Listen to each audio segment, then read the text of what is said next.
Esta es la tarde en el continente americano.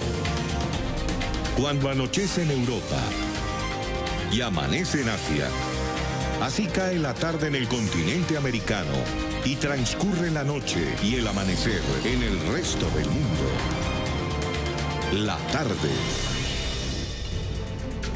Hola, bienvenidos a La Tarde de NTN 24, el canal de las Américas. Soy Idania Chirinos. Como siempre, un gusto y un compromiso acompañarles cada día. El presidente de Colombia, Iván Duque, inició hoy una gira de 4 días en Estados Unidos. Al mediodía se reunió en el Salón Oval de la Casa Blanca con el presidente Donald Trump. Hablaron de temas de interés binacional, aunque la agenda estuvo centrada en la crisis de Venezuela y en el avance en el apoyo al gobierno interino de Juan Guaidó. La ayuda humanitaria es prioridad para ambos mandatarios. Emiliana Molina ha estado en la cobertura de las actividades del jefe del Estado colombiano y nos tiene el reporte. Emiliana, buena tarde para ti. Y Dania, así es, ¿qué tal? Muy buenas tardes para ti. Pues sí, uno de los temas que ha sido claves en estas reuniones bilaterales y reuniones con altos funcionarios estadounidenses para el presidente de Colombia, Iván Duque, ha sido la ayuda humanitaria. De hecho, vino a Estados Unidos precisamente a pedir más apoyo financiero, alrededor de 150 millones de dólares. Recordemos que el año pasado Estados Unidos le otorgó a Colombia para lidiar con esta crisis de venezolanos ingresando a el país 90 millones de dólares. Por otro lado, ha sido también el tema crucial en estas reuniones Venezuela. Por supuesto, en la reunión en la oficina oval entre Duque y el presidente estadounidense Donald Trump, algunos periodistas le preguntaron a Trump si este tenía un plan B si Maduro no decide salir del poder, a lo que este respondió que tiene el plan A, B, C y D. Incluso también se pronunció sobre el envío de tropas a Colombia, que causó polémica después de que vimos una nota en las notas del secretario de Seguridad Nacional, asesor de Seguridad Nacional John Bolton, que decía enviar 5.000 tropas a Colombia. Pues Trump aseguró que esta opción continúa sobre la mesa, pero que él no habla de esto en público y dijo, lo estoy citando verbalmente, ya veremos lo que sucederá con estas tropas. Creo que Juan Guaidó es muy valiente, es una situación muy valerosa en la que él está. He estado viendo lo que está pasando en las calles de Venezuela, entonces realmente le doy mucho crédito a él. Y creo que va a funcionar bastante bien. ¿Consideraría usted alguna solución militar para Venezuela? Creo que hay varias soluciones para Venezuela, hay varias opciones y las estamos analizando todas. Creo que tenemos que enviarle un mensaje muy fuerte a la dictadura. Obstruir el acceso de ayuda humanitaria es un crimen en contra de la humanidad y tenemos que asegurarnos que la ayuda humanitaria llegue al pueblo venezolano, y Colombia está altamente comprometido para recibir esa ayuda de los Estados Unidos y otros países para que pueda llegar a Venezuela y ayudar al pueblo de ese país. Esta mañana el presidente Duque inició su día con reuniones con el Comité de Asuntos Exteriores en la Cámara Baja y también con el embajador designado venezolano ante Estados Unidos por parte del gobierno de Juan Guaidó, Carlos Vecchio. Algunos de los temas sobre la mesa fue la ayuda humanitaria para Venezuela y la entrada de esta al país andino.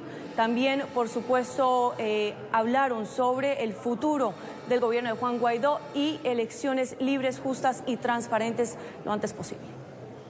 También para reiterar el compromiso que tenemos todos, los demócratas y los que compartimos el sufrimiento del pueblo venezolano, para decirles que seguimos avanzando en el cerco diplomático a la usurpación, a la dictadura, y que el pueblo venezolano pueda volver a acariciar la libertad y soñar con un nuevo mañana. Se colgó la llamada. No.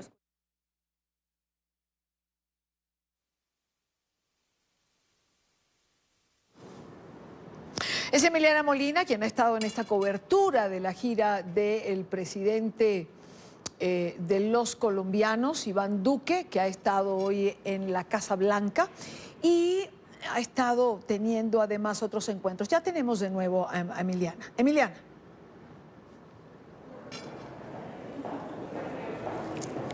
Y Dania, qué pena, se nos fue la conexión por un minuto, pero sí, hace algunos minutos el presidente de Colombia, Iván Duque, salió de reuniones con la líder de la Cámara de Representantes, Nancy Pelosi. Sin embargo, no dieron declaraciones al salir de esta reunión, pero cabe mencionar que justo cuando Duque salía, entraba nuevamente Carlos Vecchio a reunirse con la líder de la Cámara Baja y algunos otros congresistas, entre esos Debbie Wasserman Schultz. Veamos.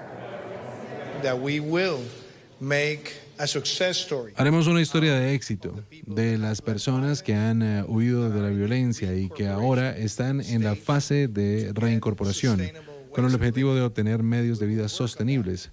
Trabajaremos en eso y hemos estado trabajando en eso con historias exitosas en todo el país.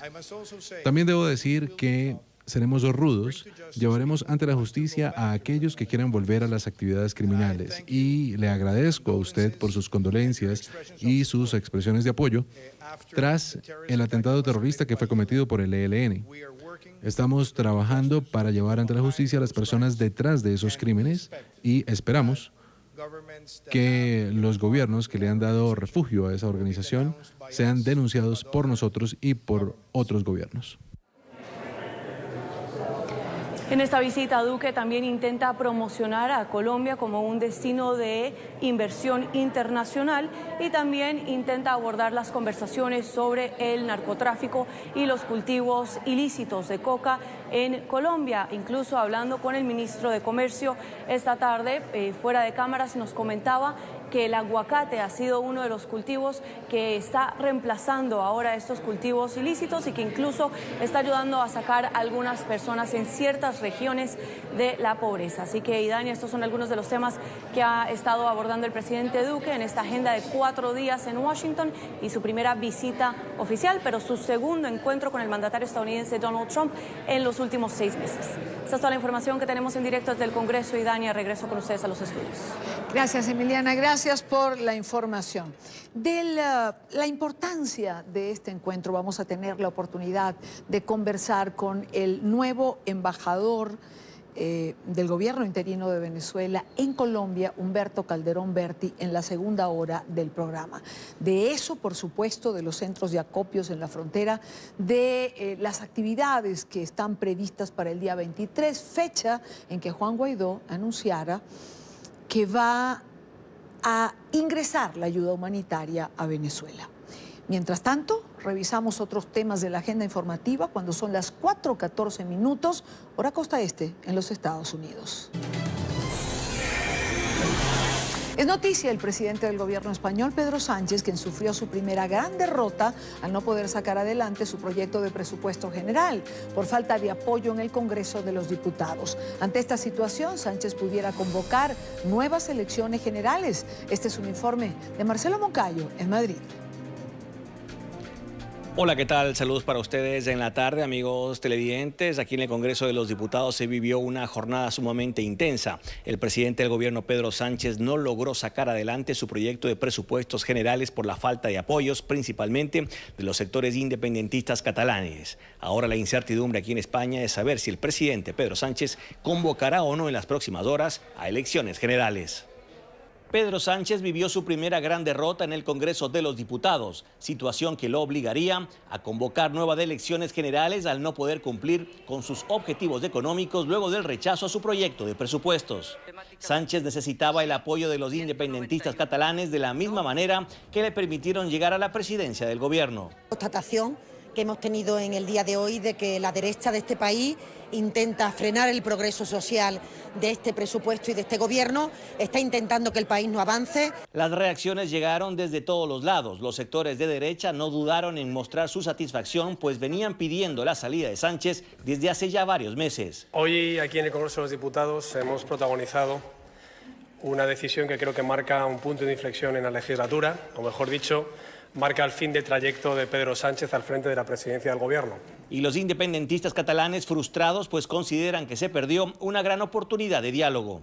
La verdad es que es una gran oportunidad perdida porque saben ellos que tarde o temprano habrá que empezar a dialogar y a negociar una solución democrática. Sobre todo lo que pedíamos era que el gobierno se distanciara de la deriva represiva del Estado, en definitiva que no se detuviera a la gente por sus ideas en las calles de Cataluña. Y 2, una mesa de diálogo, de negociación con todas las sensibilidades políticas que hay en Cataluña, no solamente la independentista, que es una. Lo cierto es que sin presupuestos poco o nada podría ser Pedro Sánchez al frente del gobierno. Por eso trascendió que él anunciaría este viernes la fecha de las próximas elecciones. Televidentes de la tarde, es importante recordarles que este próximo mayo habrá elecciones aquí en España. Serán las elecciones europeas, autonómicas y locales. Este es el informe para la tarde. Marcelo Moncayo, NTN 24, Madrid. Es noticia otro presidente, en este caso el brasileño Jair Bolsonaro, quien ha recibido la alta médica tras permanecer 17 días hospitalizados. El mandatario fue internado en el centro médico tras someterse a una operación para retirarle la bolsa de la colostomía que le fuese implantada. El procedimiento médico se realizó luego de que fuese apuñalado en el abdomen durante un acto de campaña en el mes de septiembre pasado. Bolsonaro se dirigió al aeropuerto de Sao Paulo y viajará rumbo a Brasilia. Es noticia la jornada masiva de manifestaciones en Argentina. Cientos de ciudadanos se tomaron avenidas principales de Buenos Aires para rechazar el incremento en los precios de los servicios públicos y los productos de la canasta básica. La marcha, que fue convocada por diferentes agrupaciones gremiales y llevaba el lema Tierra, Techo y Trabajo, también pide al gobierno un incremento en los salarios de los trabajadores públicos y leyes que beneficien a los más desprotegidos. Es noticia la alerta en Chile por incendios forestales. La Oficina Nacional de Emergencia señaló que 3 personas han perdido la vida en medio de esta situación. La región más afectada es la Araucanía. Según las autoridades, en todo el territorio hay 33 focos de fuego activo y 55 que ya han sido controlados. Hay cortes de energía en varios sectores y los residentes tuvieron que dejar sus viviendas ante el riesgo de ser alcanzados por las llamas.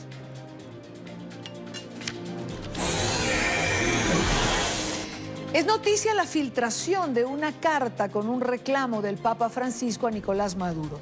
El pontífice le reprocha haber incumplido los acuerdos, según una carta que ha sido difundida por el diario italiano Corriere della Sera.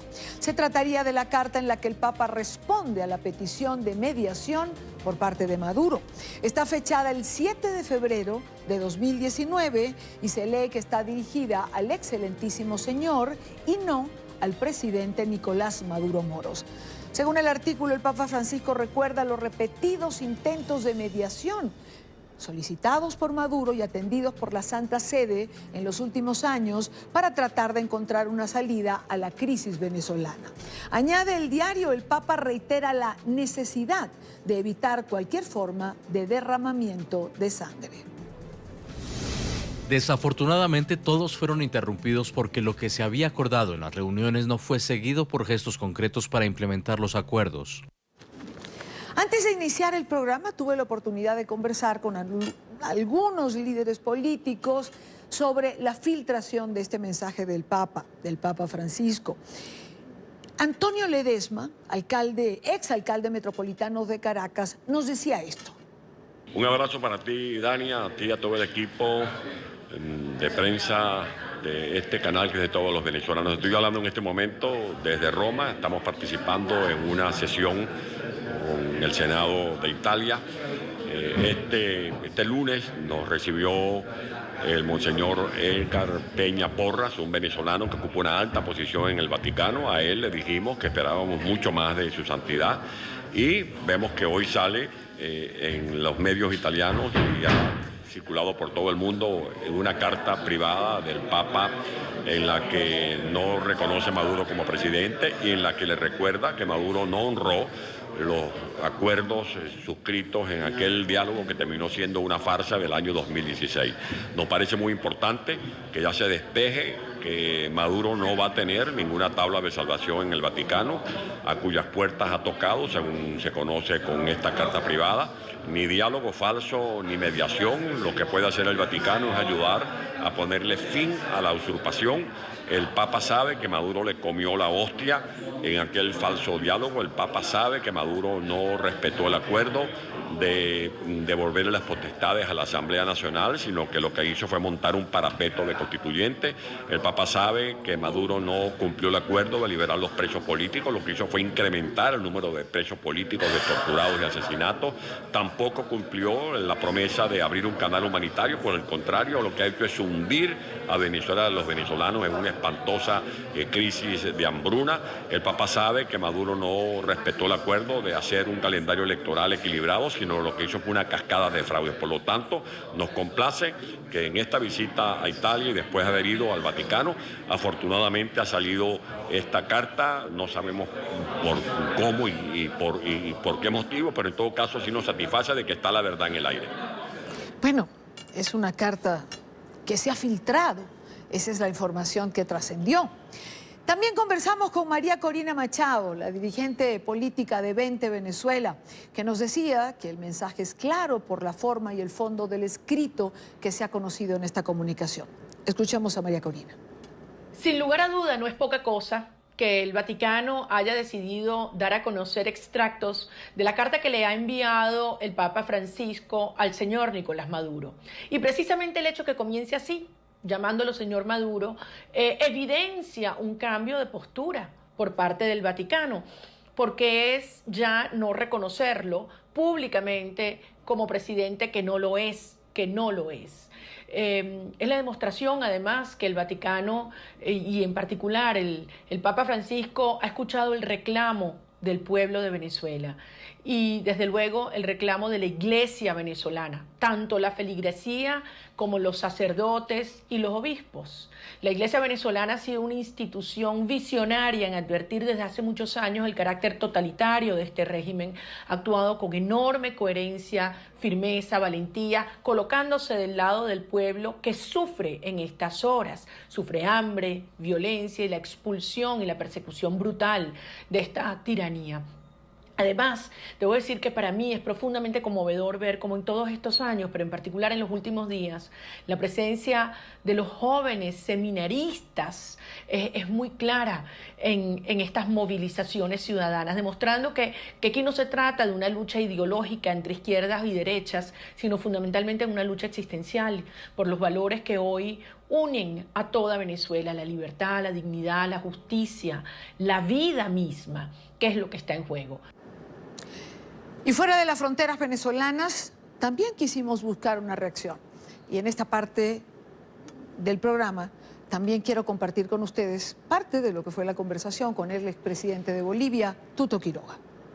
El Santo Padre se ha dirigido al narcotirano Maduro como un mero señor y ha señalado que en el pasado el Vaticano fue engañado.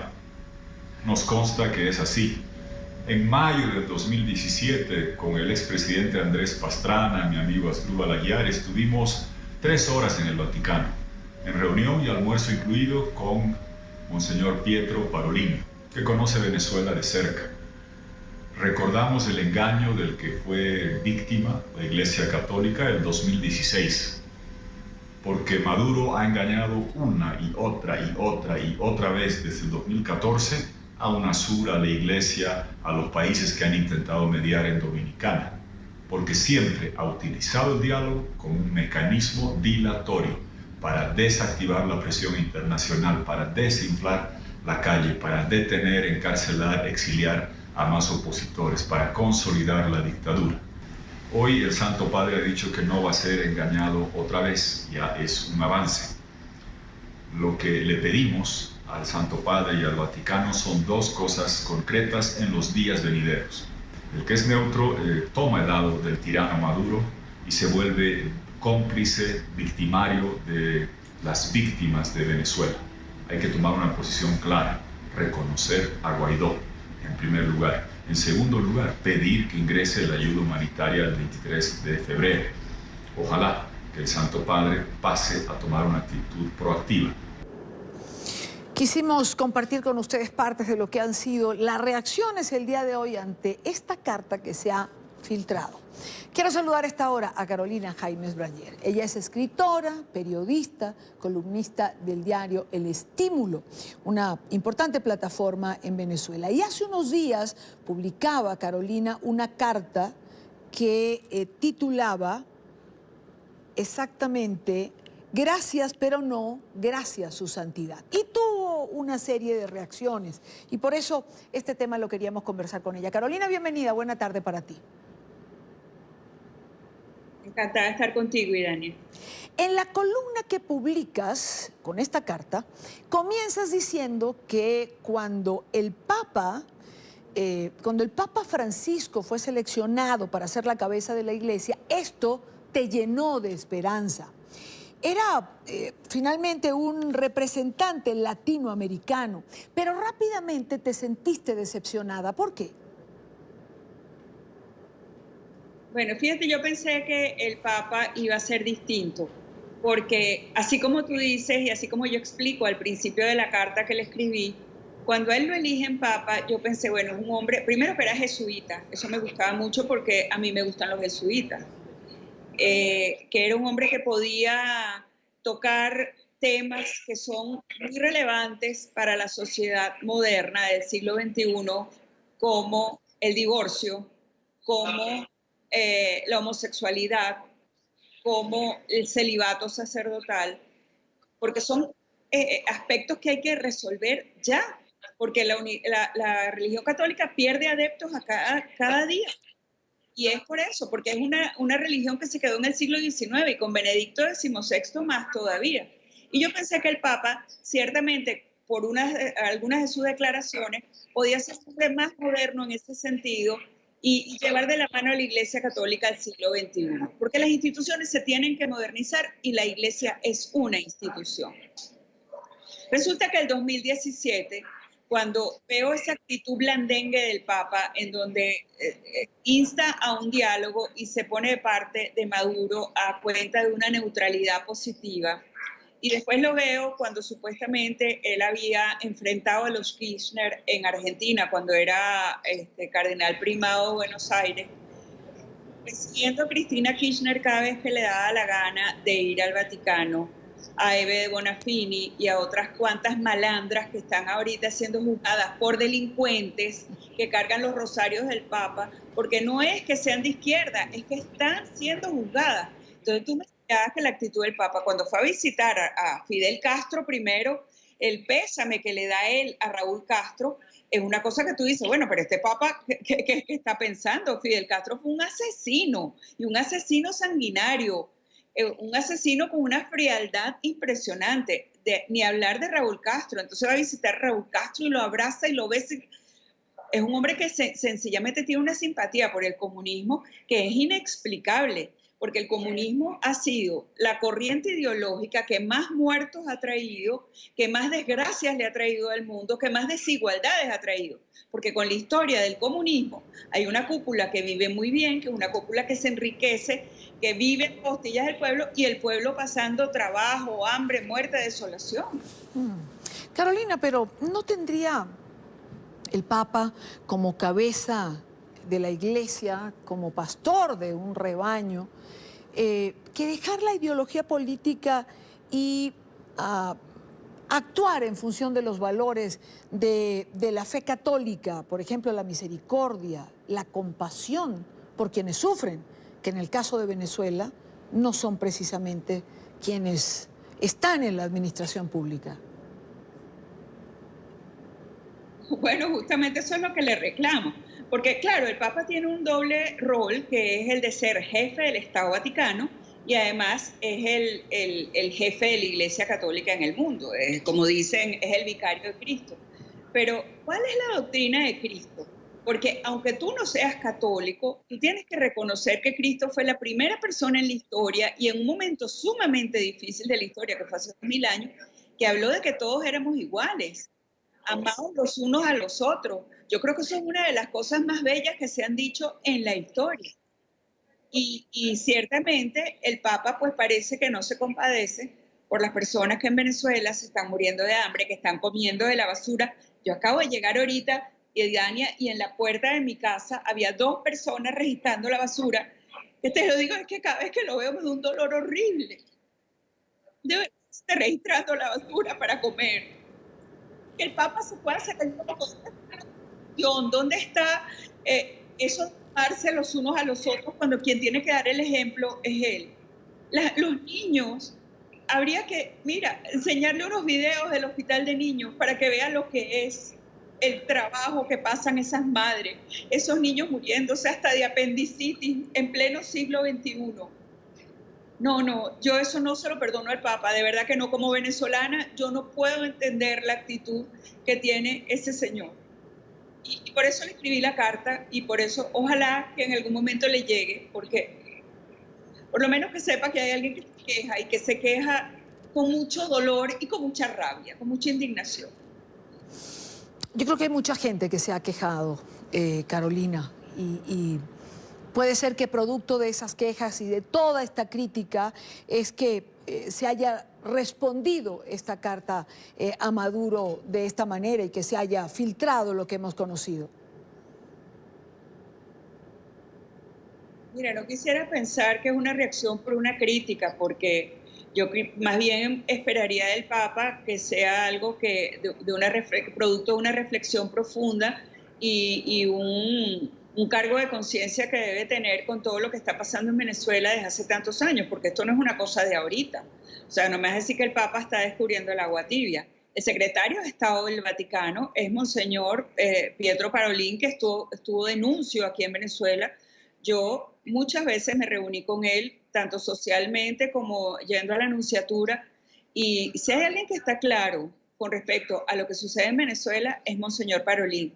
O sea, que no venga el Papa ahorita a filtrar una carta en donde le dice a Maduro, mira chico, señor Maduro, te estás portando mal, eso no se hace. No, yo creo que ya es demasiado tarde. Gracias, pero no gracias, su santidad, como le puso en la carta. Carolina, tuve la oportunidad de leer un análisis en días pasados que decía que con el Papa Francisco se ha querido descentralizar las decisiones y los pronunciamientos y fortalecer las conferencias episcopales de cada país. ¿Esto pudiera ser una explicación? Que la conferencia episcopal haya asumido posiciones duras, claras, transparentes, consecuentes con el pueblo venezolano, no así el Papa Francisco? Mira, yo creo que el Papa como cabeza de la Iglesia y como jefe de Estado del Vaticano tendría que haber tomado posición y haber tenido una posición contundente, porque aquí lo que ha habido es una violación constante a los derechos humanos, la cantidad de muertos que ha habido son más que en una guerra, que en un conflicto bélico. ¿Tú crees que si hubiera habido una guerra el Papa no se hubiera pronunciado? Yo creo que el Papa, de todas, ha tenido que haberse pronunciado, y ahí pongo el ejemplo de Juan Pablo II. Si Juan Pablo II se hubiera hecho el loco, como se ha hecho el Papa Francisco, la Unión Soviética todavía estaría ahí. Entonces, yo creo que sí él ha tenido que tomar una posición. Obviamente, la conferencia episcopal tiene una posición totalmente distinta a la del Papa, porque es que contrasta. O sea, yo no puedo creer que sea que el Vaticano deja en manos y que el Vaticano no se pronuncie. Fíjate que antier creo que salió un escrito del padre, o una entrevista que le hicieron al padre Virtuoso, que es el rector de la Universidad Católica Andrés Bello aquí en Caracas, en donde el padre Virtuoso se queja de la blandengue posición del Papa, y es un jesuita que se lo está diciendo a otro jesuita. Entonces no creo que sea que el Vaticano está dejando que las conferencias episcopales hagan lo que tienen que hacer. La conferencia episcopal venezolana ha dado la talla, y esa sí ha hecho lo que ha tenido que hacer. Yo creo que ha que enfrentado al gobierno valientemente y con las palabras desde la A hasta la Z lo que han tenido que decir. Yo creo que no hay duda ninguna. Y eso hay que reconocerse. Yo creo que no hay duda ninguna en relación a eso. Es decir, la iglesia venezolana ha sido una iglesia contestataria, con coraje, con valor, que ha estado al lado de los venezolanos. Sí, y sobre todo la conferencia episcopal, con dos pequeñas excepciones, pero en general, o sea, la conferencia episcopal ha sido un bloque que ha puesto en su sitio al gobierno todas las veces que lo ha tenido que poner. Otra cosa, y Dania, que te quiero comentar, sí, que es el nuncio que está actualmente aquí. Así como tuvimos unos nuncios increíbles como Monseñor Dupuy, como Monseñor Berloco, como el mismo Monseñor Parolín, el nuncio que está ahorita, el Monseñor Giordano, es otro blandengue, igualito al Papa. Entonces imagínate, el embajador del Vaticano anda de cenita en cenita con los chavistas, riéndole a todo el mundo. Ese tampoco tiene posición y eso también lo reclamo. Quiero agradecer a Carolina Jaimes Branger, escritora, periodista, columnista de El Impulso, bueno, por compartir con nosotros lo que son sus reclamos en este momento y en esta circunstancia. Carolina, mil gracias por estar aquí. A ti, encantada de hablar contigo. Igualmente, buena tarde. También miembros de la Iglesia venezolana se pronunciaron el día de hoy y no quiero dejarlos de lado. Lo hizo Monseñor Baltasar Porras, arzobispo de Mérida y miembro precisamente de la Conferencia Episcopal Venezolana, que reaccionó luego de conocerse el fragmento de esta carta privada que le estaría enviando el Papa Francisco a Nicolás Maduro. Plantear como se ha planteado que si la Iglesia venezolana está con Maduro o está con Guaidó, nosotros estamos con el pueblo de Venezuela y lo que hemos repetido a través de innumerables documentos es que nos encontramos en una situación de una ilegitimidad de origen e ilegitimidad sobre todo en el ejercicio, que es lo que lo hace pues moralmente no solamente inaceptable, sino que es reprobable pues desde todo punto de vista. El Chapo Guzmán, líder del cartel de Sinaloa, apelará el fallo de su juicio por narcotráfico. Sus abogados presentarían ante el Segundo Circuito de Apelaciones de Estados Unidos un recurso contra el veredicto de culpabilidad emitido por el Tribunal Federal del Distrito Oeste de Nueva York. Alejandro Rincón tiene el reporte. Alejandro. Hola, feliz tarde para todos. Aun cuando la Corte Federal del Distrito Este de Nueva York ha sido unánime en su fallo contra el líder del cártel de Sinaloa, él insistirá en desafiar al gobierno de los Estados Unidos. Esto luego de que anunciara a través de sus representantes legales que buscará la posibilidad de presentar un recurso de apelación al fallo que fue entregado en la tarde del martes. Para ponerlos primero a ustedes en contexto del argumento bajo el cual el Chapo insiste en que va a presentar ese recurso de apelación, vean estas declaraciones entregadas por uno de sus abogados. Por supuesto que vamos a apelar. Hay muchos temas que fueron quedados aquí y sentimos que las revisiones y la cooperación fue restringida y eso va a ser importante para la apelación. Por supuesto, el tema de la extradición va a estar sobre la mesa. A pesar de la determinación del Chapo Guzmán de buscar la presentación de un recurso de apelación, esta estrategia no empezaría de inmediato. Primero debe esperar a que sea sentenciado formalmente, algo que, de acuerdo con lo ha previsto la Corte, tendría lugar solo hasta el próximo 25 de junio. Una vez sea entregada esa sentencia formalmente, podría empezar la presentación de ese recurso de apelación. ¿Qué tantas posibilidades tiene de prosperar? Le consultamos a un abogado sobre este asunto. Yo lo dudo porque tiene que haber un error sustancial de parte del juez Kogan y yo no vi ningunos errores con la excepción de que él no te puedo decir que él lo permitió, pero el gobierno también por algo indebido del gobierno, ellos publicaron ofensas sexuales que sucedieron a manos del señor Guzmán Loera con menores y eso podría haber envenenado o perjudicado el veredicto y ese yo creo que sería el único camino para el Chapo. Bien, pues por ahora, hasta el momento de su sentencia, Joaquín El Chapo Guzmán seguirá recluido aquí en la ciudad de Nueva York, en la cárcel de máxima seguridad de El Bajo Manhattan. En ese lugar seguirá trabajando con sus abogados, al menos por ahora, preparando su caso de cara al día de la sentencia, que, de nuevo, como se los comentaba hace algunos minutos, tendría lugar el próximo 25 de junio. Esa es la fecha programada por ahora por el juez Brian Kogan. Esta es la información que tenemos para ustedes desde la Corte Federal del Distrito Este de Nueva York. Continúen con más en la tarde. Gracias, Alejandro. Gracias por la información.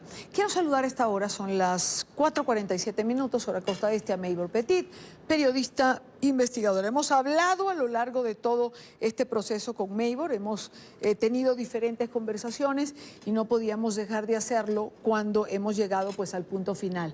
Maybor, buena tarde, bienvenida. Muy buenas tardes, Idania. Un gran saludo para ti y para toda tu audiencia. Gracias, Maybor. ¿Qué pasó ayer allí dentro en esa corte? Mira, pasó un momento que fue muy corto, fueron menos de 30 minutos, entre los cuales se hizo un llamado a la defensa, a la fiscalía y a la prensa para anunciar la llegada de una hoja del jurado donde se señalaba que había un veredicto unánime. El juez leyó el documento que tenía 8 páginas y en ese periodo escuchó el Chapo Guzmán a través de una de las traductoras de la corte cada una de las palabras que sentenciaban justamente que era culpable de los 10 delitos que había impuesto y los había imputado la fiscalía, probándolo con una serie de evidencias. El Chapo se mostraba en un principio serio, concentrado en lo que escuchaba, y llegó por un momento a sentirse, o por lo menos lo apreciamos, lo que estábamos allí, encontrarse con la dura realidad. Es decir, ese era el momento real en el que él estaba enfrentando la justicia, porque si bien es cierto que había pasado 2 años desde que llegó a los Estados Unidos, ese era un momento crucial, se le vio en la cara esa especie de limbo en el cual se encontraba y posteriormente retomó la dureza, porque el Chapo es un hombre que se muestra duro, fuerte, y se despidió de su esposa y de sus abogados, pareciera que como si nada, ¿no? Como que recobró esa fortaleza, ese balance que tiene, que no permite en muchos casos que sus sentimientos salgan a flote. Eso lo vimos. Igual vimos a Emma Coronel, que también ha aprendido mucho de su marido a guardar todos esos sentimientos. En un principio, Idania, uno de los trabaja con la defensa, se le acercó, le ofreció unas servilletas y ella las rechazó diciendo: aquí no ha pasado nada. Cuando leyeron el veredicto, que estábamos saliendo de la sala, me le acerqué y le pregunté: ¿cómo te sientes? Y ella me dijo: yo me siento muy bien, gracias. Y de verdad, 1000 gracias a los periodistas, porque siempre han estado pendientes de saber cómo yo me siento. En este caso me siento muy bien. Y se metió a la sala de la oficina de la defensa sin vapulear, sin llorar, sin desprenderse de ese balance que ha mantenido a lo largo de todo el proceso. A nosotros nos impactó, porque hemos visto casos en los cuales al momento de la lectura del veredicto, Idania, muchas lágrimas, mucho drama, pero en este caso no ocurrió así. Claro, y era dicho de una manera coloquial, era como el momento de la verdad. Y a este hombre nunca se le transparenta en la cara lo que puede sentir, según te entiendo. Es decir, él no se inmuta. Él no se inmuta. Lo vimos en una oportunidad entregado, fue cuando estuvieron sus hijas. Recuerdo que eran unos días antes de la Navidad, y él allí sí se abrió sentimentalmente, y los gestos de cariño, de amor que le profesa a su esposa cuando llega a la sala, durante el tiempo que está sentado y cuando se va. Es decir, son saludos efusivos que en algunas oportunidades también los ha tenido con sus abogados. Ayer vimos cómo el Chapo agradecía a su equipo. Él confió mucho en esos abogados.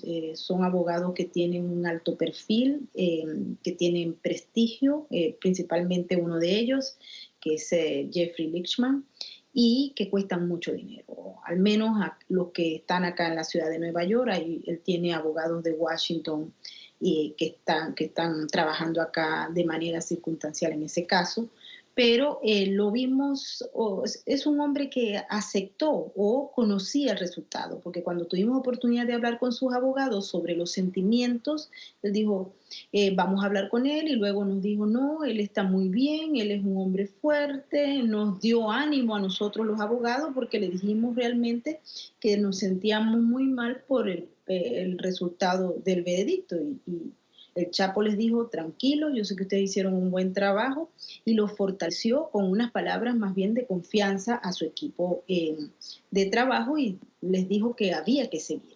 Ahora bien, Idania, hay un elemento importante, que es que uno de los abogados del Chapo nos comentaba que ellos saben las pocas posibilidades que existen de que haya una aceptación por parte de la Corte del Segundo Circuito de Nueva York de un fallo de esta naturaleza. De que prospere la apelación. Porque, sí, porque para aceptarlo en la Corte se requiere el consentimiento de un panel de 3 jueces, que por lo general revisan es la norma, la aplicación de la norma. Y el abogado Eduardo Valareso nos comentaba ayer que él sabía incluso, creo que es uno de los que más nos ha contado detalles sobre esta relación que hay con el Chapo. Nos decía que él había aceptado, él sabe que va a una cárcel de máxima seguridad, de hecho él nos dijo, él sabe que no va a ver más a Emma Coronel, él sabe que solo podrá ver a sus hijas en algunos momentos determinados, porque él va a estar preso en la cárcel que se llama acá, es la ADX de Florence, en Colorado, que es la cárcel de máxima seguridad de mayor importancia en los Estados Unidos, donde los reos no tienen contactos a lo largo de 23 horas con nadie. Solo salen 1 hora al día, es decir que el régimen en el que él se encuentra en estos momentos, si se quiere, va a mantenerse o va a empeorar en la cárcel de Colorado, lo que quiere decir que son muy pocas las probabilidades que tiene, y el abogado nos dijo que él sabía eso y que él sabía que probablemente la última vez que vería a su esposa es cuando se conceda o se lea la sentencia, que hasta el momento está fijada para el 27 de junio, pero que ellos creen que esa fecha va a cambiarse. Así es que lo que te digo es que hay un drama como humano en el fondo. El criminal más grande del planeta llora hacia adentro, porque no expresa y se ha mostrado fuerte frente a su esposa, a quien le daba ánimos ayer, claro, cuando se despidió y se tocó el corazón despidiéndose, a sus abogados y a la gente que ha estado con él, los Marshall que han estado pendientes de su seguridad. Claro. Así que, bueno, hay unas imágenes que fueron reveladas ayer por la DEA. Una última pregunta, ¿por qué él en esta cárcel de máxima seguridad, por ejemplo, él quizás tenga la oportunidad, me dices, de ver a sus hijas, pero no a su esposa? Sí, porque hay una serie de normas que establecen y que se van a mantener. En estos momentos él puede ver a sus 2 hijas menores, a las gemelas, pero él no puede ver a Emma. La razón fundamental está prohibida conocerla, pero a lo largo del juicio supimos que Emma Coronel actuó cuando él estaba preso en la cárcel de máxima seguridad en México como mensajera a través de sus abogados. Es decir, ella llevaba cartas, traía cartas y planearon la fuga del Chapo a través de unas cartas que fueron mostradas en el juicio. Lo que quiere decir que probablemente el gobierno pues tomó nota de ese aspecto, y sobre él también pues fueron dictadas las medidas que son de máxima seguridad, como para criminales de muy alto peligro, como terroristas, etcétera. Y eso es justamente los reos con los que él va a compartir en el ADX, ¿no?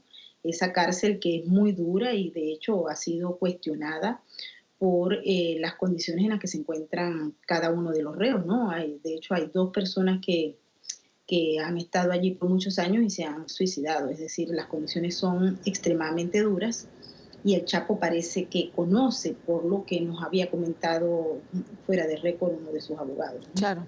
Bueno, si pasa 23 horas al día sin ningún tipo de contacto y solo 1 hora que lo sacan afuera, es duro, ¿no?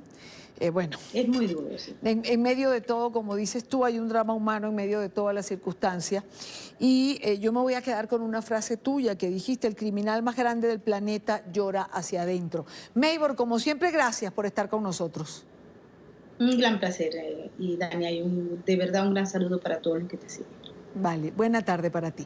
4:57 minutos. En otro orden de ideas, el enviado especial de Donald Trump a Venezuela, Elliot Abrams, testificó esta mañana ante el Comité de Asuntos Exteriores de la Cámara de Representantes. El líder del comité, el demócrata Eliot Engel, dejó en claro que el Congreso estadounidense no apoyará dicha intervención.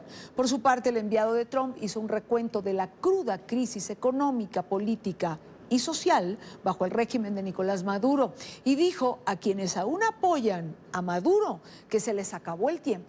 Carolina Valladares tiene el reporte en Washington. Carolina. ¿Qué tal? Buenas tardes. Desde el Congreso de los Estados Unidos, mensaje claro del Partido Demócrata a la administración del presidente Donald Trump sobre una posible intervención militar en Venezuela, dijeron aquí hoy los congresistas demócratas en este Comité de Relaciones Exteriores de la Casa de Representantes ante la comparecencia del representante de la administración de Donald Trump para Venezuela, de Elliot Abrams, que no van a darle luz verde en el Congreso para una posible intervención militar en Venezuela. No estoy a favor de una intervención militar. Creo que sería un error que los Estados Unidos tome ese rol en Venezuela. La intervención militar no es una opción que este Congreso apoyaría. Que volver a las tácticas fallidas de Irán contra es bueno para Venezuela ni para la región. Creo que el pueblo venezolano merece tener elecciones libres, transparentes, para decidir su propio destino, y que la comunidad internacional debe de ayudar a que eso sea una realidad. Eso no se logra amenazando con una intervención militar.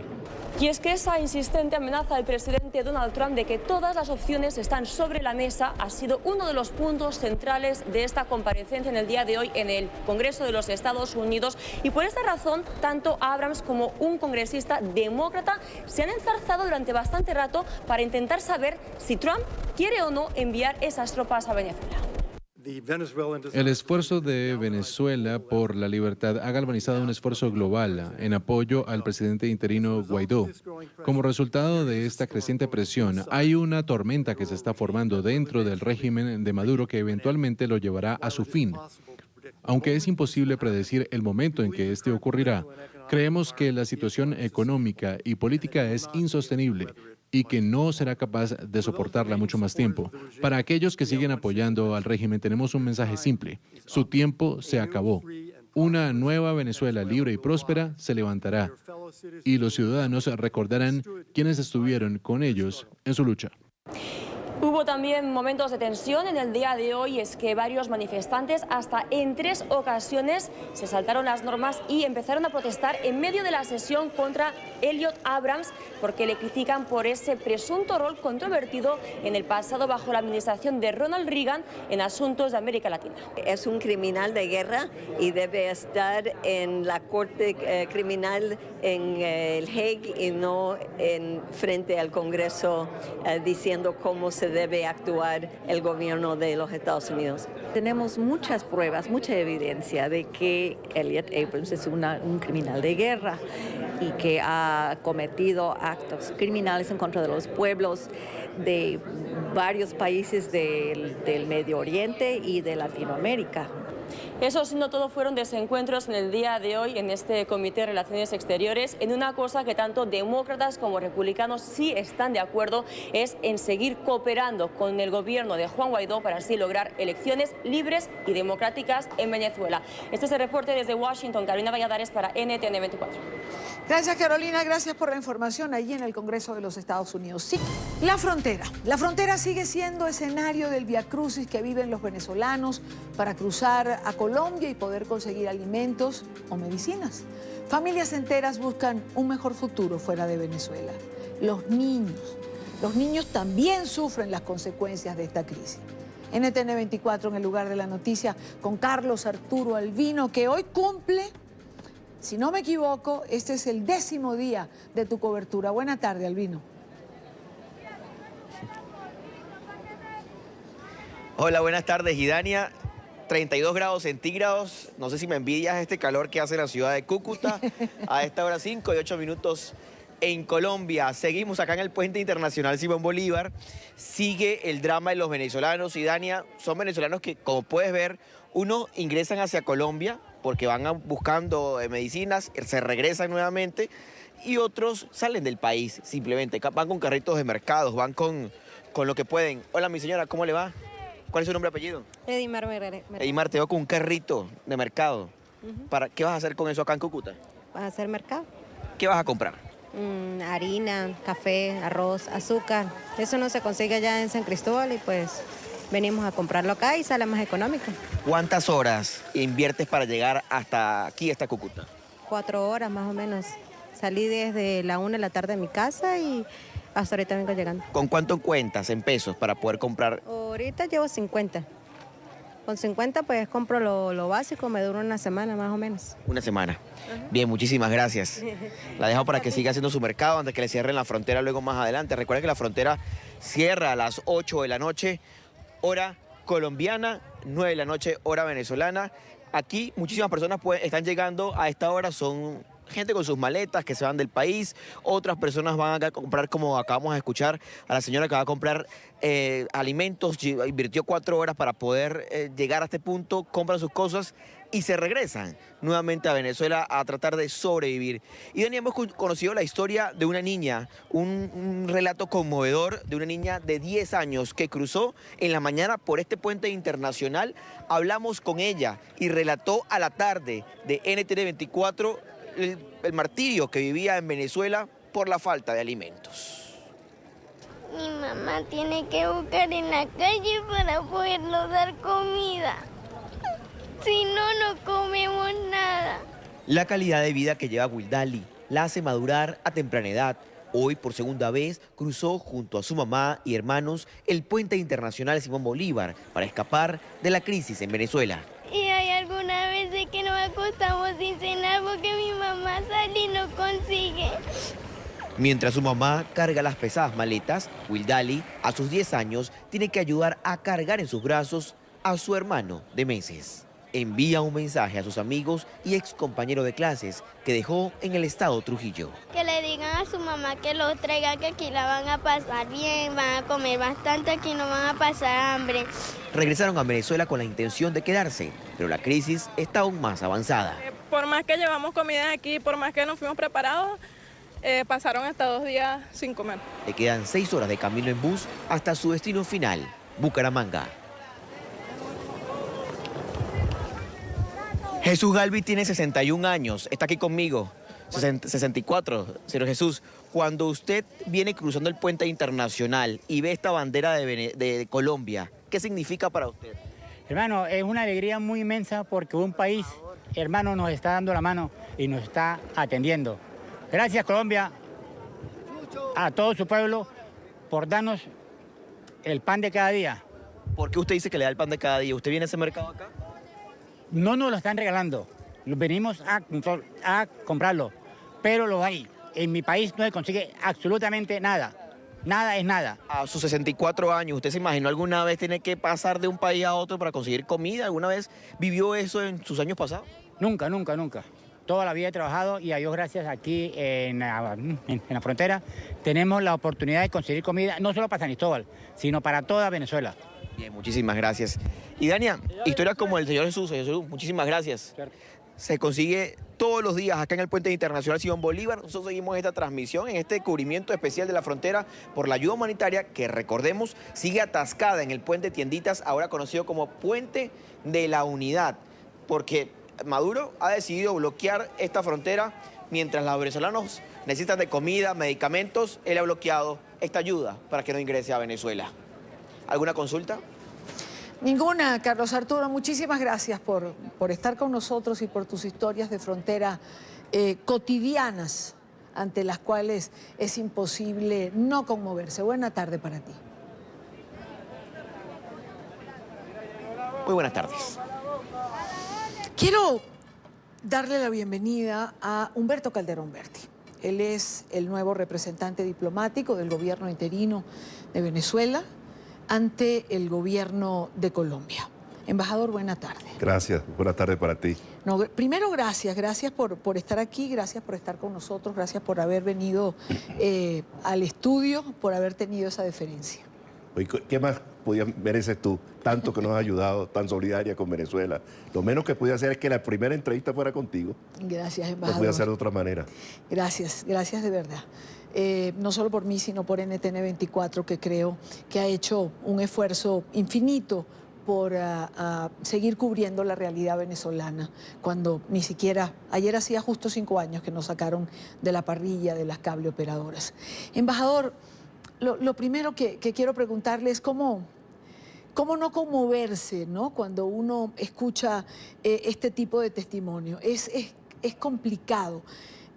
Nadie sabe lo difícil que es estar aquí a diario y escuchar este tipo de testimonios, ¿no? Mira, yo llegué el miércoles hace una semana e inmediatamente el día siguiente me fui a la Cancillería para enterarme de ciertos tópicos y fueron muy generosos, me recibieron sin haber presentado las cartas credenciales. Y el tema que más me angustiaba, que más me preocupaba, a la par del tema político, pero el tema político es otra dimensión, es el tema humano, ¿no? Los desasistidos que están los compatriotas nuestros, a pesar de que hay muchas señoras, ONGs, grupos, se ha desatado una solidaridad impresionante con nuestra gente. Y lo primero que hice fue ir allí para que me enteraran de algunas cosas que no conocía. Yo en primer lugar le dije a ellos, yo como venezolano y como representante del gobierno del presidente Guaidó, tenía que agradecerle a Colombia como país, a los colombianos, por la magnífica acogida que hemos tenido acá en Colombia, la solidaridad que nos han brindado, la mano tendida que nos han dado. Mira, yo vivía en España hasta hace poco, estaba allá cuando me designaron embajador, y yo veo la televisión española y el país se alarma porque hay una patera, que es una lancha, pues una patera de goma y cosas por el estilo, que trae 100 personas. Aquí hay 5.000 personas diarias que entran a quedarse, no los que van de manera pendular, ¿me entiendes? Con problemas de todo tipo, problemas de alimentación, evidentemente de salud, niños abandonados que pasaron ellos mismos caminando, dramas, por ejemplo, como un niñito de 2 años que apareció, o lo trajeron los padres, lo abandonaron, o se les perdió, pero está ahí, y lo están tratando muy bien en bienestar familiar. Los indocumentados, los niños que están naciendo aquí, hijos de mujeres y de padres venezolanos que no están documentados, son apátridas. No tienen documentos allá ni documentos de aquí. Lo estamos ayudando, estamos tratando de diligenciar todas estas cosas con las autoridades colombianas. Que, por cierto, yo quiero darle un especial reconocimiento al gobierno y al pueblo de Colombia por la forma como se han comportado con nosotros. Una solidaridad increíble del presidente Duque, los expresidentes Uribe, Pastrana, Santos, todos ellos han sido muy solidarios con nosotros los venezolanos, hay que agradecerlo. Y el pueblo colombiano, mira, tú lo ves aquí todos los días, yo lo veía donde estaba, conmovedor las escenas, por ejemplo, en el páramo. Recuerden ustedes que nosotros somos un país caribeño, básicamente, tierra caliente, como es Cúcuta, 32 grados. Los venezolanos no estamos acostumbrados a temperaturas de 8, de 10 grados, de 6 grados. Y esa gente atravesando el páramo, ¿me entiendes? Y la solidaridad, donde le daban cobijo, le daban comida, sopas y cosas de esas. Yo llegué a ver, recuerdo, cuando justamente Carlos Arturo Albino hacía el reportaje que titulamos Los Caminantes. Claro. Llegué a ver la historia de una señora que a diario se para en este trayecto del páramo y prepara una olla inmensa, un sancocho gigante, simplemente para darle un plato de comida a quienes van caminando. Así es. Y eso ha sido en toda Colombia, ¿no? Igual. Ahora, evidentemente que el pueblo de Colombia, pues, está también sintiendo los efectos de esa inmigración gigantesca. Recogidos oficialmente, censados, 1.174.000. Pero ¿cuántos han pasado por los caminos verdes? ¿Cuántos por las trochas? ¿Me entiendes? Debe ser 1,5 millones, 1.600.000, ¿no?, que estamos acá. Bueno, eso es como la cifra cuando dicen que el éxodo venezolano es más o menos de 3 millones algo. No, señor, se lo discuto a quien sea. Hay 10 años de trabajo viendo salir venezolanos por todas partes. El éxodo venezolano está sobre los 6 millones aproximadamente. Y hay ya estudios que dicen que si la circunstancia sigue como está hasta ahora, puede alcanzar este año los 8 millones. Si lo nuestro es tan grave, no hemos tenido guerra, pero la gente muere. Claro. Mueren 25.000 personas, 28.000 personas por muertes violentas en Venezuela. Y los que mueren por hambre Claro. y los que mueren por falta de medicamentos, eso no entra en esa contabilidad. Son más de los que han muerto en Siria, ¿ah? Que es un drama humanitario gigantesco. ¿Cuántas personas recibieron los europeos que salieron de Siria? 500.000 en Alemania. La economía alemana es la tercera economía del mundo. Colombia tiene una economía que tiene sus propias carencias y sus propias dificultades de salud, de educación, de vivienda, de mercado laboral. Bueno, es uno de los puntos del presidente Duque, ¿no? En Estados Unidos, Claro. Intentar encontrar financiamiento para poder dar soporte a todo este drama humano que se le ha venido encima Claro, a Colombia. pero es que ha sido una cosa gigantesca. En general, pues la sociedad colombiana ha recibido muy bien a los venezolanos. Ahora, hay excepciones que algunas veces motivadas porque algunos de nuestros compatriotas no han tenido un comportamiento idóneo, ¿no? Pero es que hay que saber lo siguiente, mira, esta gente tiene en el poder 20 años, 20. Los niños que tenían 10 años en aquella época no han vivido sino aquello. ¿Y aquello qué es? Anarquía y respeto a las leyes. No existe absolutamente ningún respeto por las leyes. Este es un país de respeto por las leyes. Este es un país donde hay una institucionalidad que funciona. Entonces yo le digo a los amigos venezolanos, compatriotas venezolanos, que tienen que tener un comportamiento idóneo, ¿no? Si nos han acogido, si nos han tendido la mano, portémonos bien, cumplamos con las leyes. No olvidemos que este país, a pesar de las dificultades que tiene, nos ha recogido, ¿no? Nos ha acogido a todos los venezolanos. Y yo creo que eso hay que agradecerlo de verdad. Que algún día habrá las formas y las maneras de corresponder eso. Evidentemente. Embajador, se ha hablado de que va a haber otro punto entre Colombia y Venezuela en la frontera para crear un centro de acopio. ¿Se ha definido cuál va a ser? ¿Arauca, quizás? No, yo creo que va a empezar por La Guajira, pero yo creo que La Guajira es un colador. ¿Tú conoces La Guajira? Sí, claro, por supuesto. Yo te pregunto, ¿los guayú requieren pasar por el paso fronterizo? No, los guayú son guayú. Guayú Tienen una cédula venezolana y una colombiana. Y lo digo con propiedad porque Así hice 2 o 3 programas sobre La Guajira. La conozco, me la recorrí completa. Claro. Y tienen 2 Oye, cédulas. ¿y tú no crees que son un instrumento extraordinario para que la ayuda humanitaria llegue a Venezuela? Entregarle a los guayú para que nos ayuden a pasar eso. Y además, si no la dejan, los guayú, cuando contrabandean de un lado para otro, además se ponen debajo de las mantas cualquier cosa. Así que les podemos pedir ayuda, que estoy segura que lo van a hacer. De paso va a ser la frontera con Brasil. Sí. Allá tienes tú a los pemones. Sí. ¿Tú crees que los pemones respetan la frontera? ¿Tú crees que ellos van a pasar por el control de la Guardia Nacional? Pasa por donde apetece. También son un instrumento para pasar alimentos y medicinas, ¿no? ¿No crees? El poblador de frontera es de frontera. Yo les comparto una anécdota personal, pero me ha acompañado durante todos los años que tengo en Colombia. El señor que me hizo la mudanza de algunas cosas que llevé a Colombia es colombiano, pero vive en la frontera. Y él se siente colombiano o venezolano. A lo largo de estos 10 años, en cada punto crucial que hemos tenido en esta ya larga y agotadora historia, ese señor siempre me escribe: estamos cerca, licenciada. Claro. Nos van a devolver el país. Claro. Ya vamos nuevamente a poder ser uno solo. Él es colombiano, pero él se siente venezolano. Claro, absolutamente. Bueno, y es que la frontera, ahí hay una mezcla de sangre muy grande, ¿no? Hay gente que se casa, venezolanos con colombianas o al revés. Entonces ahí son familias, como pasa en el Medio Oriente, entre paréntesis, ¿no? Claro. A pesar de que tienen el desierto, cuando tú ves todos los emiratos alrededor del Golfo, son familias que se han entrecruzado. Y aquí con más razón porque son geográficamente más fácil el acceso, ¿no? Embajador, acciones para el día 23, para este anuncio que ha hecho el presidente interino Juan Guaidó de que ese va a ser la fecha en que se va a pasar la ayuda humanitaria. Bueno, se va a pasar, se va a intentar pasar, se van a hacer varios esfuerzos, luego se escogerán los otros puntos y también una isla del Caribe, y vamos a ver sobre todo cuál va a ser la reacción de las Fuerzas Armadas venezolanas. Los que están pensando que la ayuda humanitaria es para la gente de la oposición están equivocados, es para toda la población venezolana, incluyendo los militares, los familiares de los militares, las esposas, los hijos, los padres, todos los familiares de militares, no los generales, porque a lo mejor eso no necesitan los generales de alta jerarquía y que son parte de la cúpula, sino la gente, los generales que también tienen sus carencias y sus dificultades, y las tropas y los soldados, etc. Yo me pregunto, ¿van a atreverse los militares venezolanos de agredir, de echarle plomo a los venezolanos que van a pasar la ayuda humanitaria? Yo quiero ver, yo no creo que sean capaces de hacer que puedan llegar a ese grado de crueldad, ¿no? Y ese va a ser un día muy importante. Ahora, lo que sí les quiero decir a todos, colombianos, venezolanos, todo el mundo, es que esto es absolutamente irreversible. Esto no tiene marcha atrás. Esto no tiene marcha atrás.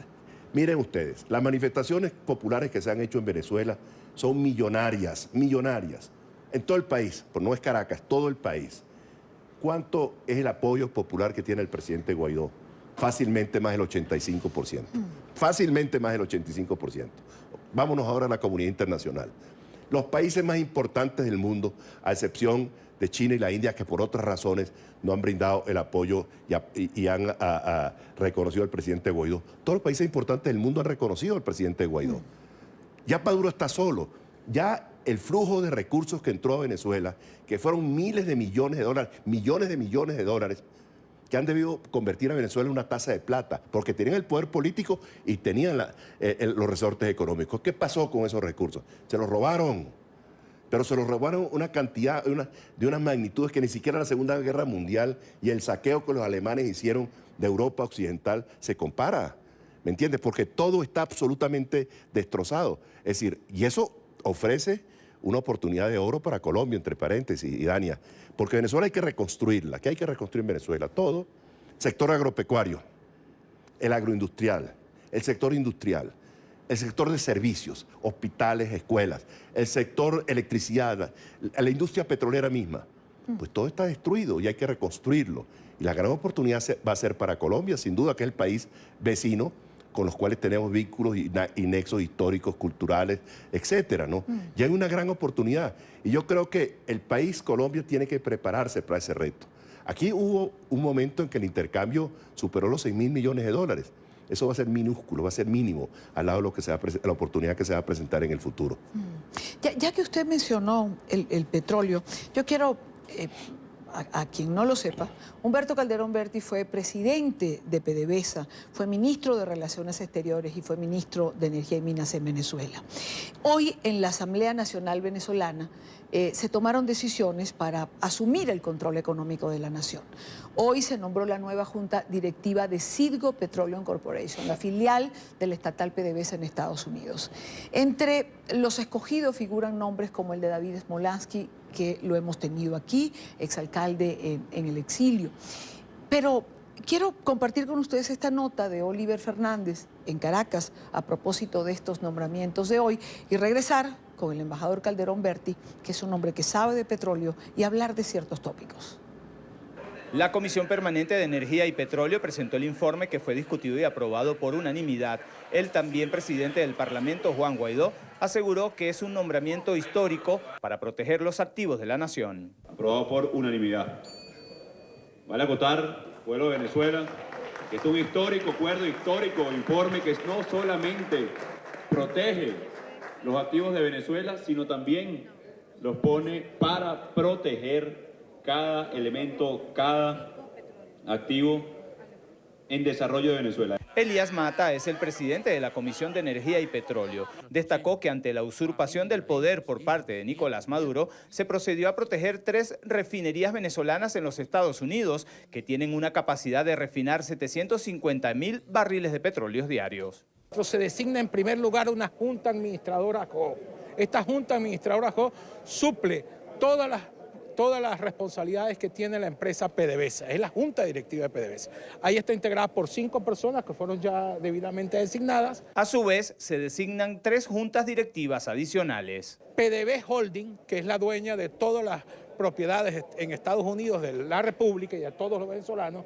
Luego se designa Citgo Holding, que es la propietaria de todo el conjunto de refinerías de Citgo. Y finalmente la Junta Directiva de Citgo Petroleum Corporation, que es la empresa operativa, que es la que verdaderamente realiza todas las operaciones de refinación y todo lo que tiene que ver con el complejo refinador. El gobierno de Estados Unidos reconoce a Juan Guaidó como presidente encargado de Venezuela y por ello esas juntas directivas entrarán en funciones inmediatamente. Lo primero que tienen que hacer estas juntas directivas es lograr que estas empresas salgan de las sanciones para que puedan verdaderamente funcionar, porque ya están en manos de personas que no están del gobierno legítimo del señor Juan Guaidó. Por lo tanto, eso es una de las primeras acciones. Lo otro que hemos dicho es que garantizan el funcionamiento de esas refinerías y que eso pueda funcionar como tiene que ser. Esta nueva junta directiva de Citgo realice una auditoría para rendir cuentas a los venezolanos a través de la Asamblea Nacional. Es la información que manejamos desde Caracas. Continúen con más de la tarde de NTN 24. Embajador, ¿cómo engranar esto con la realidad? Es decir, hay directivos en Venezuela que manejan PDVSA o que han estado manejando estas empresas hasta ahora. Se nombran estas juntas administradoras. ¿Cómo van a funcionar estas dos realidades? Van a funcionar en los Estados Unidos, Idania. Y yo no sé si usted vieron un detalle que a mí me llamó la atención. El consejero de seguridad del presidente Trump sentó en su escritorio, enfrente de su escritorio, a los ejecutivos americanos de Citgo. La cara que tenían era de terror, ¿no? No sé si lo viste. No. ¿Por qué? Porque ese es un país donde no pueden cometer marramuncia, como dicen en Venezuela, tracalerías y cosas por el estilo. Le había llamado la atención en el sentido de decirle, oiga, acá hay esta situación y ustedes compórtense como debe ser, porque si no les cae la ley.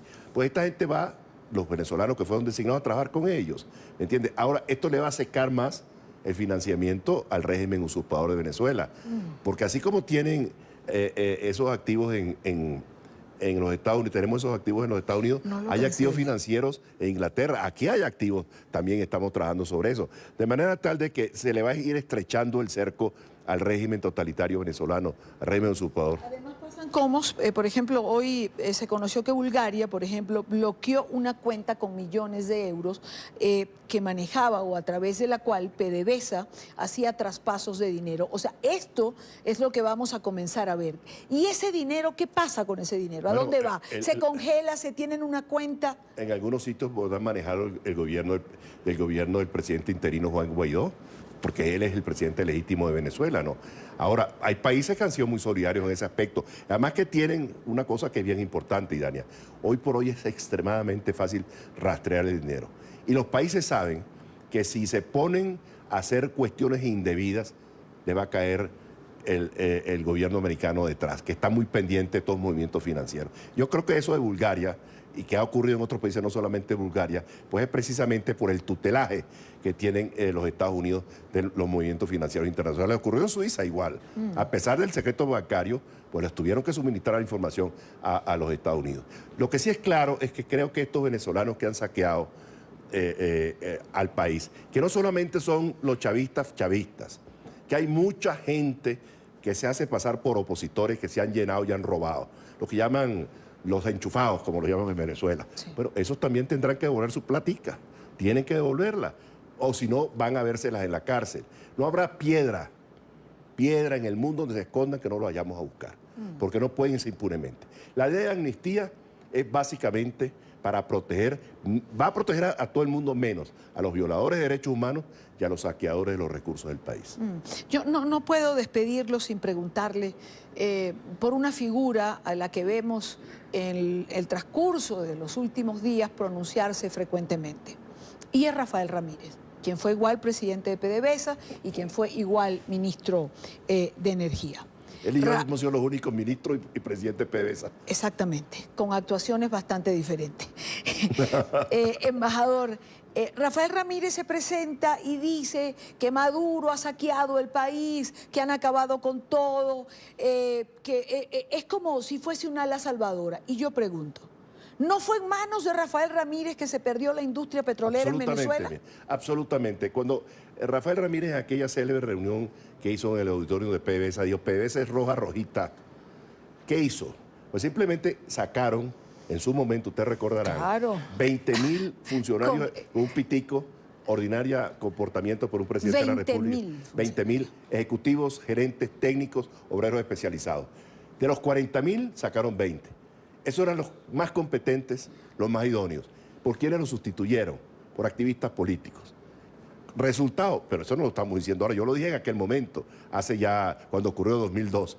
Señores, esto va a traer como consecuencia la debacle de la industria petrolera. ¿Qué ha pasado? Bueno, la producción estaba en 3.300.000 barriles, hoy está en 1.100.000 barriles. ¿Por qué? Porque los campos no los pueden mantener. Mire, usted coge un plan de negocios de petróleos de Venezuela y aquellos son puros latiguillos políticos, puras consignas políticas. Usted no descubre petróleo con consignas políticas, ni lo produce tampoco, ni lo refina, ni lo vende. Y eso es el plan de negocios de PDVSA.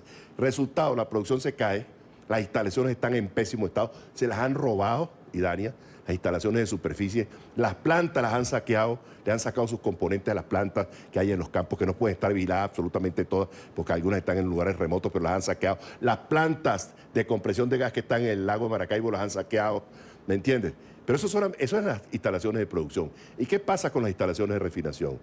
Tú que eres venezolana como yo, ¿tú recuerdas haber oído alguna vez en la época de antes que había un accidente gigantesco en las refinerías venezolanas? Nunca. PDVSA tenía uno de los porcentajes más altos de ausencia de accidentes. Así es. ¿Por qué? Porque había lo que se llama mantenimiento preventivo. Esta gente es cuando ocurre el accidente van a reparar. No, nosotros no funcionábamos así. Nosotros teníamos un programa de mantenimiento preventivo. ¿Qué significa eso? Que una unidad que está estadísticamente comprobada debe funcionar X números de horas. Y no se puede sobrepasar eso, hay que hacerle un mantenimiento. Hay mantenimientos mayores de la refinería, separaban la refinería, separaban las unidades de la refinería para hacerle mantenimiento mayor. No hicieron mantenimiento mayor, pusieron una serie de personas inexpertas a manejar la refinería. ¿Qué pasó? La producción actual de la refinería es el 25 o el 30% de su capacidad. No hay gasolina. Entonces, ¿a usted no le parece risible que hablen de que Venezuela tiene las mayores reservas petroleras del mundo y no haya gasolina? Hay colas interminables en San Cristóbal y en todo el territorio nacional de gente haciendo cola para comprar gasolina y no la consigue. Venezuela se convirtió en un país importador de gasolina, ¿lo sabías? Sí. Bueno, y no solamente eso. La gente que está en los barrios de Caracas o la gente que está en los pueblos y en el interior y en los campos venezolanos que se había habituado a utilizar gas en bombonas para cocinar. ¿Con qué cocinan ahora? Están cocinando con leña. Volvieron a 50, 100, 70 años anteriormente. ¿Por qué? Porque el gas que se produce en Venezuela es un gas que es asociado con el petróleo, viene con el petróleo. Se cae la producción petrolera, se cae la producción de gas. Mire, a Colombia, oye lo que ha pasado. En La Guajira descubrieron Colombia unos yacimientos de gas muy importantes y se comprometió a suministrarle a Venezuela durante 3, 4 años 250 millones de pies cúbicos de gas por día. Pasó el tiempo y Venezuela no, y la idea era que después fuera al revés. Se descubrieron unos yacimientos muy importantes de gas en Paraguaná y no ha venido un pie cúbico de gas para Colombia. ¿Por qué? Porque esta gente no cumple. Esta gente son unos absolutos irresponsables e incompetentes.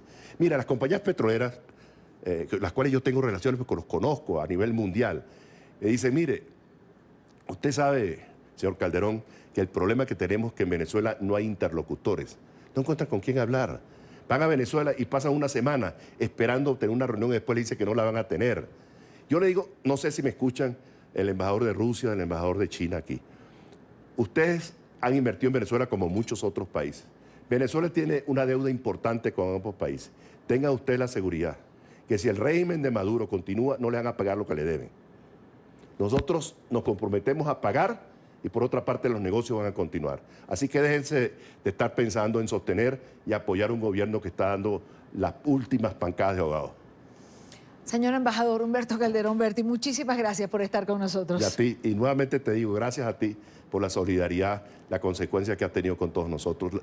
Bueno, es tu pueblo, es tu país, es el país mío, nuestras raíces están allá. Así es. Y ahí donde... Pero al mismo tiempo tenemos la fortuna de haber sido acogido en este país. Así es. Muchos años. Pero es un país al que queremos volver. Mucho, claro. Pero esto va a ser de una importancia extraordinaria porque el hecho que millones de venezolanos hayamos estado viviendo acá, vamos a tener una visión muy distinta de Colombia, muy distinta a la que teníamos anteriormente. Yo creo que va a ser una gran contribución para estrechar esos vínculos y esos nexos entre ambos países. En mi caso personal le voy a decir algo, tengo 2 patrias y eso no lo tiene cualquiera. Gracias, embajador, de verdad por estar aquí. Política de mano dura contra los inmigrantes que en este momento se adelanta en Estados Unidos ha llevado a muchos padres a padres indocumentados a no enviar a sus hijos al colegio. Los estudiantes nacidos en la Unión Americana pudieran, en alguna circunstancia, quedarse sin que alguien los recoja en las escuelas, en caso de que sus padres, extranjeros sin papeles, sean arrestados en los operativos de la Agencia de Inmigración y de Aduanas. En algunas escuelas se ha visto cifra récord de deserción. De esto y más quiero conversar con nuestro invitado, José Hernández París, director ejecutivo de la Coalición Latinoamericana en Charlotte. Señor Hernández, bienvenido, buena tarde para usted. Buenas tardes. Primero, las redadas, que es algo que me confunde, ¿se están llevando a cabo en las escuelas o en las inmediaciones de las escuelas? Bueno, parte de la táctica que está utilizando ICE es la intimidación de nuestra comunidad. Entonces, ellos hacen redadas en sitios cercanos a donde nuestra comunidad está localizada. Entonces, las redadas pueden ser cerca de un paradero del bus de escuela, cerca de una iglesia, cerca de un sitio de trabajo, en donde sea un sitio muy visible para nuestra comunidad, para de esa manera intimidar al resto de las personas. ¿Se han intensificado o por lo menos ha habido una actividad en relación a redadas pronunciada en las últimas semanas? Sí, absolutamente. En general, nosotros recibimos en nuestra organización de 3 a 5 familias por semana que están en un proceso de deportación. Estas últimas 2 semanas en el estado de Carolina del Norte hemos tenido más de 200 personas detenidas que están en proceso de deportación. En nuestra área tenemos registradas más de 60 personas. Y se están dando casos, señor Hernández, han manejado casos de niños que se quedan solos en las escuelas porque sus padres, alguno de sus padres o los padres han sido apresados y no hay quien los recoja. Desgraciadamente es algo muy común en este momento. Cuando nos reunimos ayer con el superintendente de escuelas y estábamos compartiendo con él algunas de las historias, él mismo compartió algunas de las historias que han tenido las escuelas, de los casos que han visto las escuelas, que nosotros no sabíamos. Y uno de los casos es de un niño de 8 años que está yendo a la escuela, en que sus padres se estaban quedando en un hotel aquí en el área de Charlotte. Y mientras él estaba en la escuela, deportaron a sus padres, o los agarraron y los detuvieron, y él regresó al hotel. Estaban en un área no muy agradable, y el niño, cuando salió a buscar a sus padres, se fue víctima de violencia. Y ahora pues el sistema escolar pues tiene al niño en su posesión, esperando que uno de los familiares puedan recoger al niño para estar con alguien de la familia. Entonces, desgraciadamente, están ocurriendo cosas horribles con nuestras familias. Señor Hernández, ¿y qué apoyo le dan ustedes a estas familias, ¿no? A estos niños? Es decir, ¿qué pasa con ellos?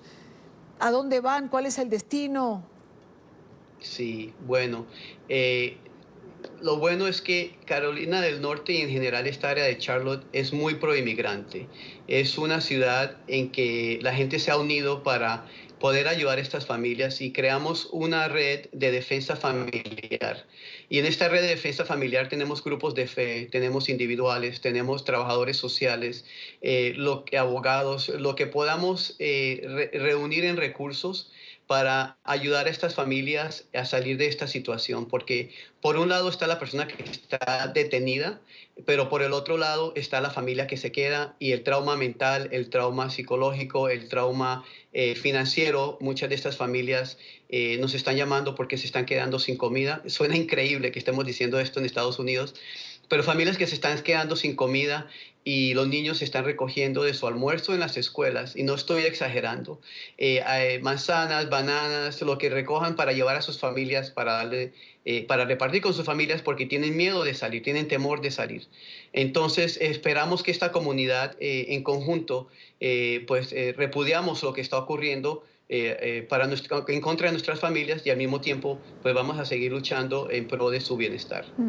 Ahora, señor Hernández, cuando uno piensa en lo que está por delante, no pareciera ser optimista, es decir, la cosa puede complicarse, ¿no? Sí, ellos Los de ICE es la única agencia federal o la única agencia de representación del grupo de leyes que tiene no sé cómo llamarlo,